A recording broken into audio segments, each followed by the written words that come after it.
y'all, Farmer Dre back at it. It's another beautiful end of the day here on the farm. We're actually done working for the day. It's dark outside, and now that I'm coming to you guys every single day, I ran out of video ideas. We were out there working with Val at that greenhouse job out there in Rogersville.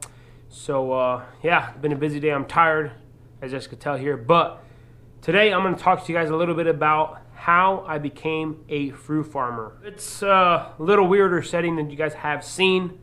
I'm actually out here in the basement. The basement of our house is the boys' room, so we just have a few beds here, and you guys are actually staying on one of our ping pong tables. So yeah.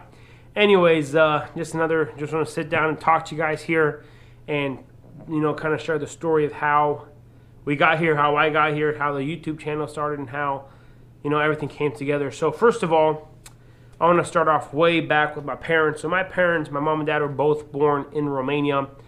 And I believe my parents were both born in 1963. And at the time, Romania was under communist rule, ruling ship under that government. So whenever my dad was 27 years old, he just was like, you know what, I'm sick of this.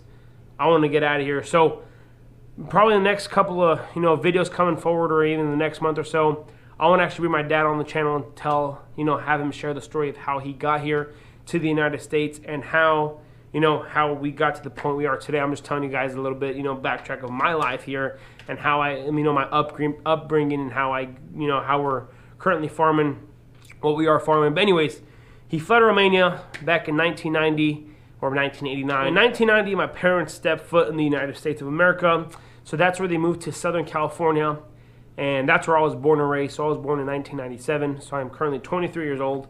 So I'm young or old, however you look at it. So, but yeah, I was born in 1997 down in Southern California. Whenever I was 7 years old, we moved out here to Southwest Missouri. At the time, my dad had an aunt. My dad had a sister that lived out here. So my aunt lived out here.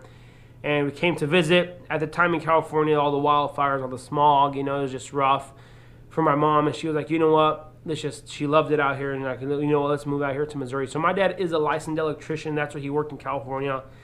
And whenever we moved to Missouri, the economy isn't as great as it is in California. So he's like, you know what, I can't go get a job working in the electrical field. Once we moved to Southwest Missouri, my parents like, what are we going to do to survive, make a living? So then they got into the turkey industry. They bought a turkey farm, a 23,000 flock barn. They were raising 23,000 turkeys per flock in 2004 or 5, I believe. I was still young at the time. I was 7 or 8 years old, and that's what I grew up doing. So then we had that turkey farm from 2003 or 4 or 5 up until 2013. In the meanwhile, my parents bought another turkey farm.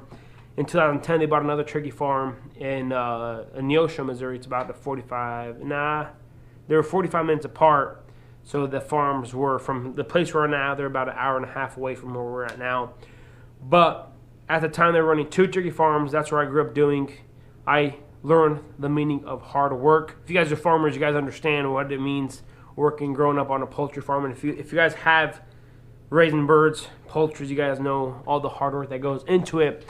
But that was my kind of upbringing. That's what I grew up doing. So how we got into the whole fruit production in the orchard. So how we got started in fruit production, by the way, this is the same story I tell all of our farm tours, because we do anywhere from 30 to 50 school groups in the fall here on the farm. And it's the same story what I'm about to tell you guys, what I tell them. So how we got started in the orchard industry, or in the fruit business. So in Southwest Missouri, there's not many fruit or orchards or any fruit farms in this area as much. Back in the 40s and 50s, orchards was a huge thing in this area, a huge thing. And then as the times went on, a lot of the kids of the orchardists didn't want to continue the orchard. So there is 3 current orchards in Southwest Missouri in our area, and of course we're one of them. So anyways, how we got started in the orchard business, like I said, we had 2 turkey farms. Things were going great, and then in 2013 we actually sold one of our turkey farms. So we had 1 turkey farm we were running, and then my older brother Victor, him and his wife came out to the orchard, nonchalant, one Saturday afternoon, out here to pick apples from the previous owner. So then the previous owner, he's been trying to sell the orchard since 2008, so it's been on the market for 5 years. And the only problem was that nobody was really interested in the orchard business. So, the previous owner, Cliff Plaster, he sees my brother. He's like, you know what? You look someone that likes to work. Do you want to buy this orchard off of me? And at the time, my brother had, a really good paying job, which he still really does. So he was like, no, I'm comfortable right now. I'm living life. I'm enjoying, at the time, he was just he just got married. So he's like, you know what? We don't want to jump into it. But that next Sunday, after church, we had dinner together with the whole family, like we usually like to do. And he tells my dad about it. And like I said, at this time period in 2013, my parents say they were comfortable. We were running a turkey farm. We had a house in Springfield. So, they were just, enjoying life as is. So, my dad was like, you know what? I will pass this one. My mom was really, into it. She's like, let's just go look at it. So that Monday morning, my parents came out to the orchard, looked at the farm. I was in high school at the time. And they came out here, and then they looked around. My mom really loved it. My dad was starting to, to like the place, starting to love and starting to fall in love with it. And my parents gave the previous owner an offer. And my dad's like, you know what? If he accepts this low offer that we gave him, we're going to take it. So the guy thought about it, talked to his family about it, and you know what? He wanted the orchard to continue an orchard.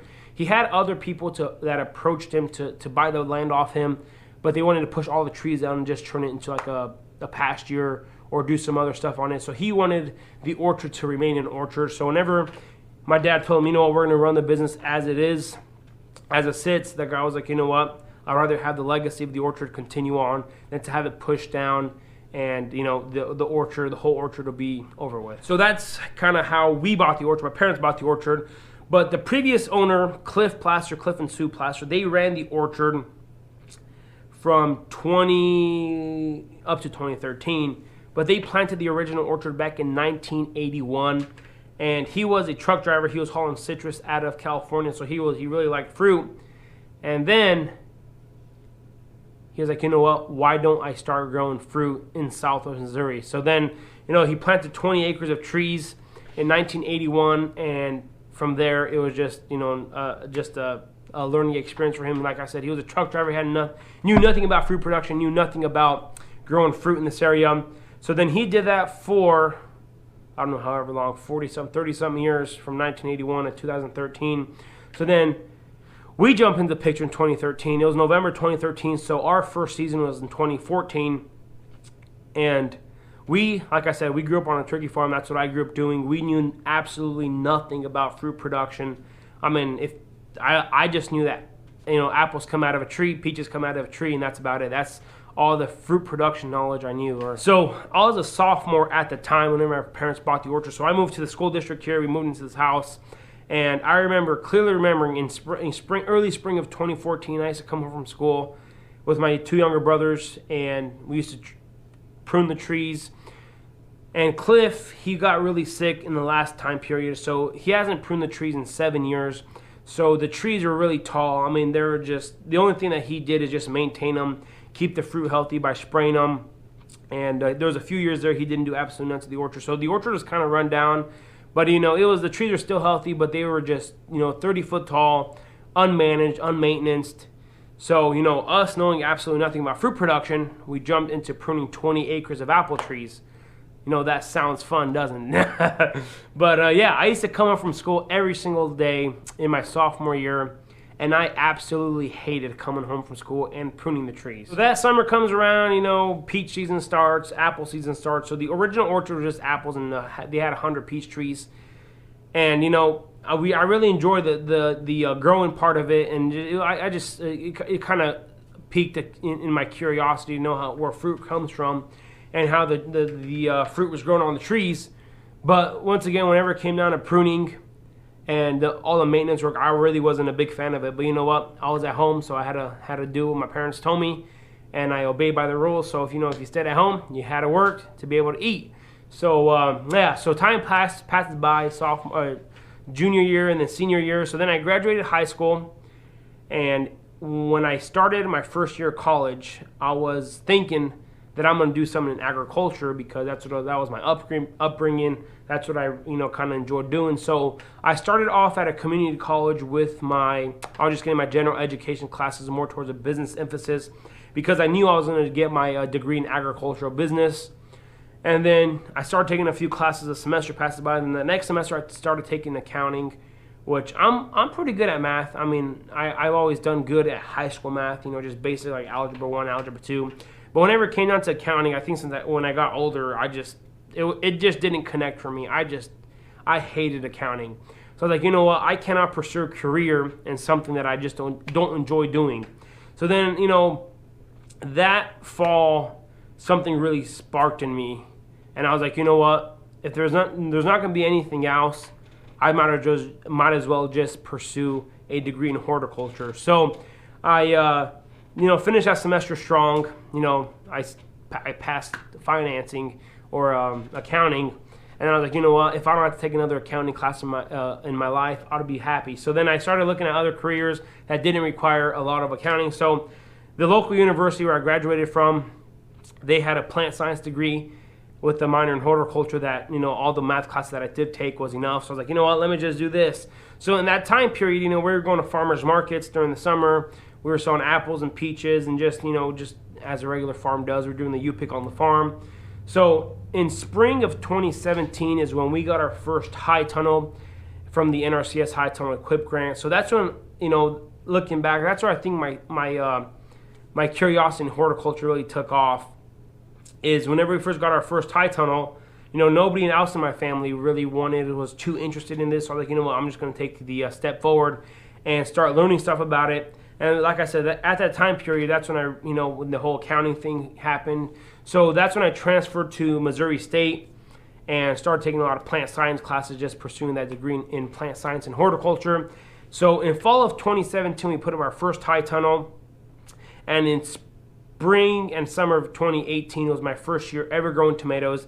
That's when I transferred to Missouri State, and that was in the first time I took my first plant science classes and soil classes and just different classes like that. I don't remember exactly what happened, but then doing it hands-on that spring in our first high tunnel, and of course I had all the stuff in the orchard that was going on, so I was just gaining a bunch of knowledge hands-on.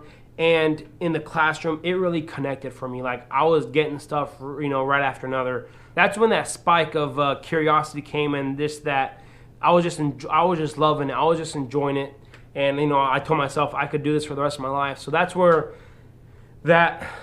I started taking a really strong interest into learning horticulture in the scientific form, and then using it hands-on on our farm. So when I was in school at Missouri State, I was a guy in class that everybody didn't really like, because I was the one always asking questions, because I was the curious one, because I had so much hands-on experience on the farm, and in the classroom stuff always made sense. I always wanted more and more and more, and then slowly, looking into the whole entrepreneurship and looking into how to make a full-time living off the farm. I was like, I got to do something to passive income so that, the farm could provide as much as it can, but then again, do other things, branch on other venues so that I could be able to survive by not ever getting a job in my life. So things really worked out, perfectly. It's a blessing from God that how everything worked out, just because, like I said, I was going to school, learning all the scientific things, all the theory things, all the scientific things, and coming out to the farm and really putting it in experience and learning it hands-on. So then I really, in my junior year of college, I really thought about getting my master's degree in horticulture and plant science. But then again, I was like, if I put my time and energy at 110% in the farm in those 2 years, that, if I were to put all my time and energy in getting my master's degree, how far along will the farm come? So, I went back and forth, always contemplating, should I go get my master's degree or should I expand the farm to where it is now?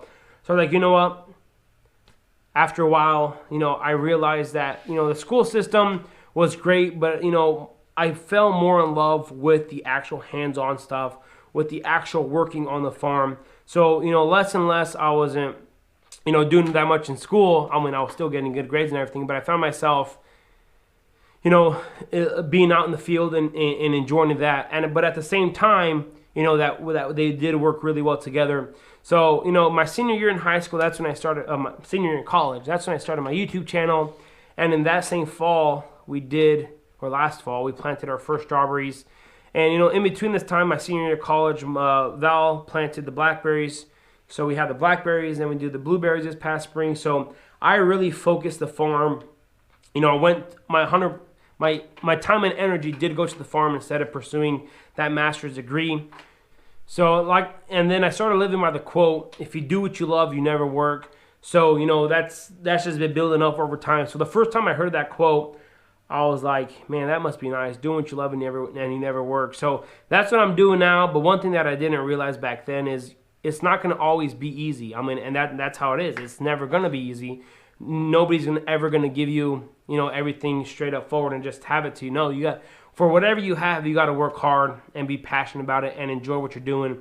So, like I said, I started my YouTube channel. We started diversifying the farm. And, fun fact about this channel is whenever I first started the channel, I was just going to do only tomato stuff because that's what, in my mind, it was like people are going to really pique an interest. And, the most common vegetable grown in the garden is tomatoes.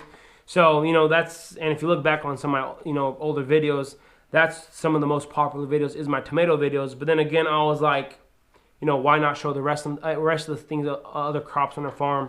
So right now we are currently doing, our goal on our farm is to have fresh fruit May through October. So that's why we started doing strawberries. Then we have the blackberries and blueberries. Now we have about 7 acres of peaches. And then we have the rest of the orchard and apples.